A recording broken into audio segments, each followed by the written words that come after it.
I've recently been asked to participate in a panel discussion over at the St. Paul Area Association of Realtors. And I'm excited about this. It gives me a chance to meet the movers and shakers in the industry, and it's really an honor, so I'm looking forward to it. And the format is typical of panel discussions. The moderator asks a question, and then each participant gives their answer to it, to a room full of other managers and brokers. And as luck would have it, I got a hold of the questions before the meeting. It's kind of like high school all over again. One of the questions that jumped out at me is, what will the realtors of the future look like? And this is a question that is of interest to me, because this is the direction I'm trying to go with the company. Is, we're trying to look 5 years ahead as to what will the industry, where will it be? So I like that question.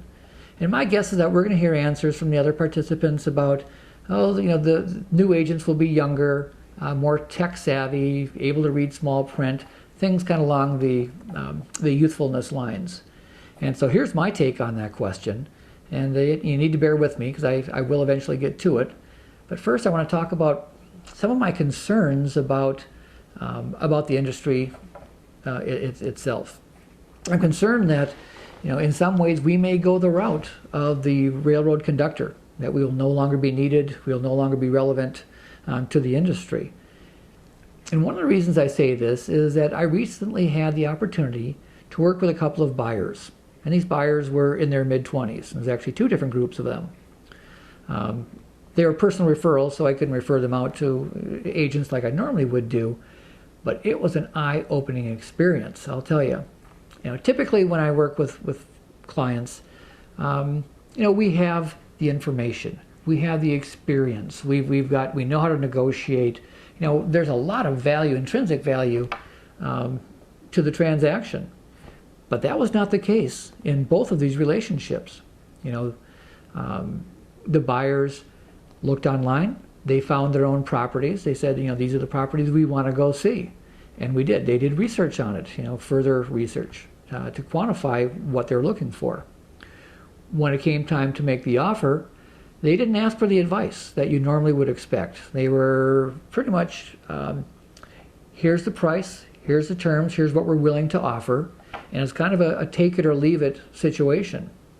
And it's just so contrary to my experience as a real estate agent that it was kind of unsettling that, is this the direction that buyers and sellers are coming to, especially down the road here a little bit. My other concern is, and we've talked about this before, is the industry itself, advertising rebates back to buyers and sellers and, on a national level. And I'm not throwing stones at business models, because whatever works for other people, that's fine with me. But I am somewhat concerned that if buyers and sellers start doing more work in these transactions, what happens to the real estate agent? Do we just become a commodity without a lot of, again, intrinsic value to the relationship? So, these are my concerns, the two of them together. So the question, what will the real estate agent of the future look like, could go one of two ways. One is to not be a part of the transaction, to not be the value, to not be counseled, to help people and to offer advice. Obviously, I don't want us to go that direction. So I'm hoping that it does continue on a path of agents becoming more valuable, more expert, offering more and better advice, and to provide what we've talked about as being that remarkable experience. And even more importantly is to be able to sit down with your clients beforehand and educate them as to what we do. I kind of made the mistake that I took it from midstream and never really sat these people down and talked about what I do provide. And I think more and more this is going to be critical in relationships, to be able to verbalize our value, our strengths, our experience, and what we can do for the buyers and sellers. And the more I think about it, this really isn't the real estate agent of the future. I'm thinking this is the real estate agent of today.